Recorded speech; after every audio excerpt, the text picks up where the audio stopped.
A celebration of the greatness of Michael Jordan. That effort and commitment. Jordan, first shot of the second half goes. 11 for Michael Jordan as he hustles. I didn't time it.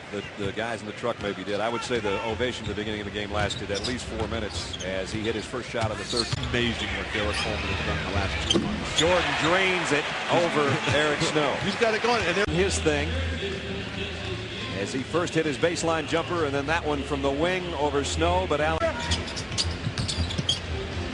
Iverson with the answer. Came back on the other end with a crossover and the jumper on the baseline to have the answer. And then Eric Coleman. And here come the Sixers. Iverson again behind the back. This time McKee. Philly looks terrific. And Doug Collins says, we got to call a timeout. Break. Iverson sneaks one to McKee on the 3-on-1. It's 67-50 Philadelphia. And we can't wait until everybody's home with their families, and thank you for being there for us. Steal by Iverson behind the back again. It's getting to the old hat. McKee is living off Iverson's assists right now.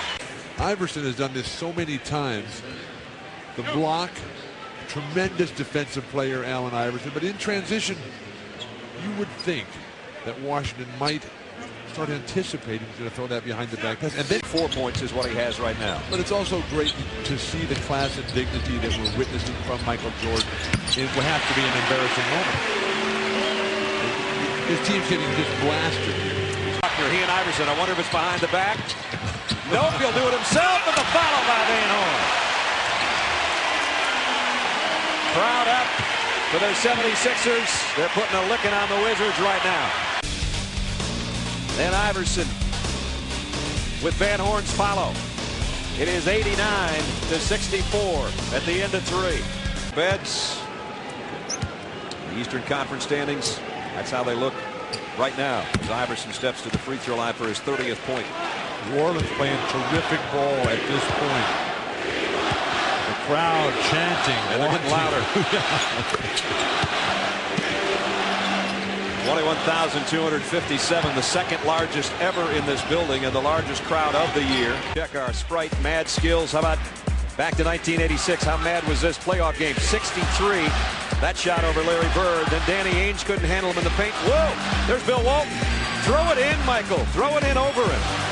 Play some defense. Bill, play some defense. Block a shot. Block a shot. Do something. Don't wait at the basket area. What were you thinking here?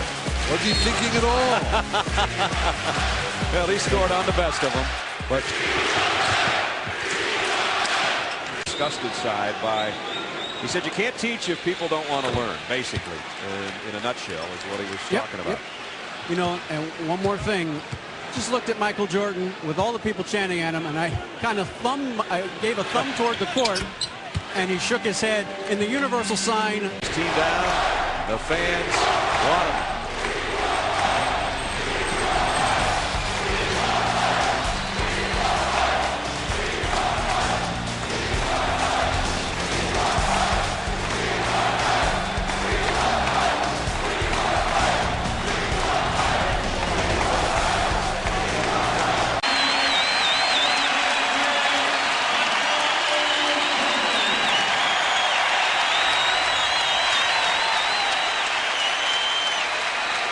Upstream. Oh, they called the foul.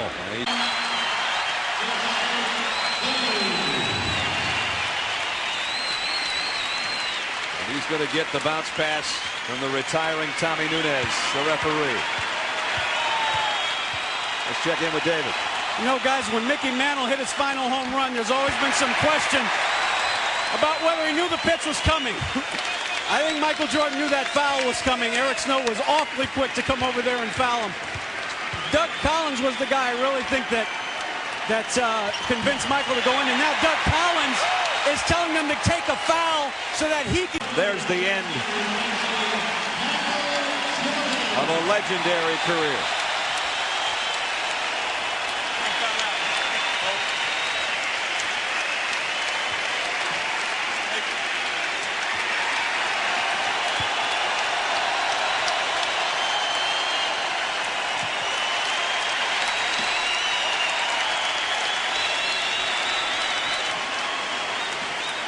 Michael, it's been an honor to call your games and a privilege to watch you play. Thank you, Michael Jordan.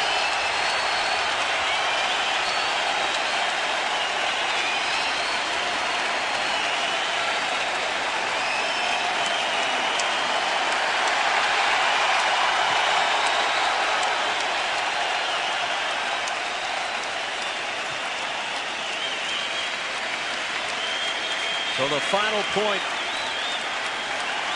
of a 32,000-plus point career came from the free throw line. There was nothing free in his career. He worked to become a six-time NBA champion.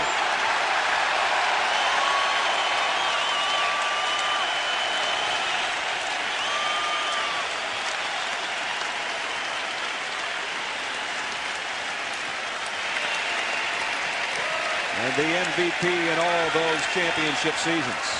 All 6 of them.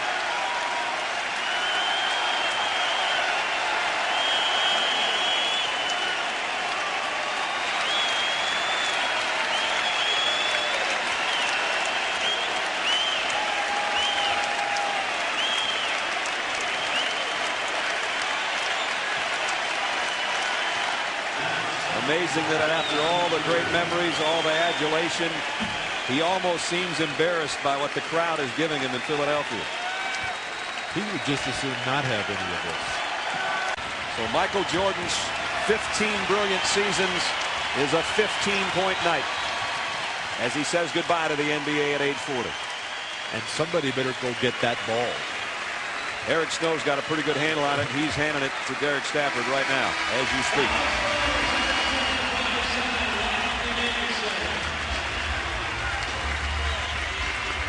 Larry Brown, who said, I hope he scores 100 and we win. Michael didn't score 100, but the Sixers did win. And obviously it's a mob scene, and there's one of the young guys that Michael Jordan hopes will carry on and help carry the league on. Allen Iverson, the Tracy McGrady's, the Kevin Garnett's, the Webbers and the Kobe Bryant's.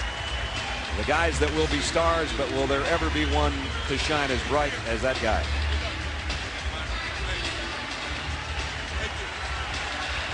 And now they play the famous song. I'm not sure there'll ever really be somebody that could be like Mike. And nobody has left the building. Everybody on their feet as he heads through a tunnel of admirers into a losing locker room, something he had hoped wouldn't happen, but he's got that ball that Bill was talking about. Yeah.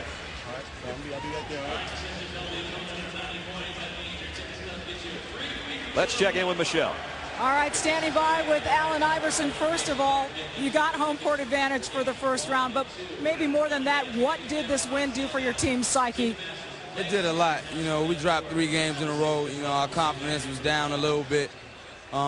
The effort in those games were suspect in most parts of the game.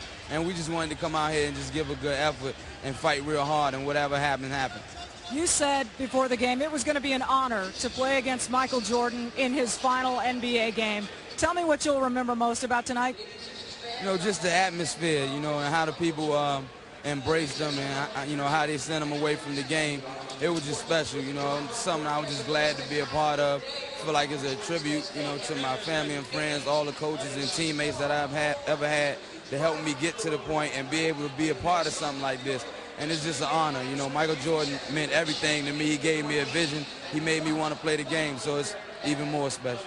Going into the playoffs, how are you feeling health-wise? How do you think this team is coming together? I feel good. You know, my knee is not 100%, but I don't have time to worry about that now. You know, I have a mission that myself and my team, you know, have to complete. And, you know, whether I'm beat up or not, you know, it's not going to matter because the guys that I'm playing against is not going to care anything about it. So it's just time to go to war, and I just want all the guys in the foxhole with me ready to fight. Congratulations on the win. We'll see you in the playoffs, Allen. All right.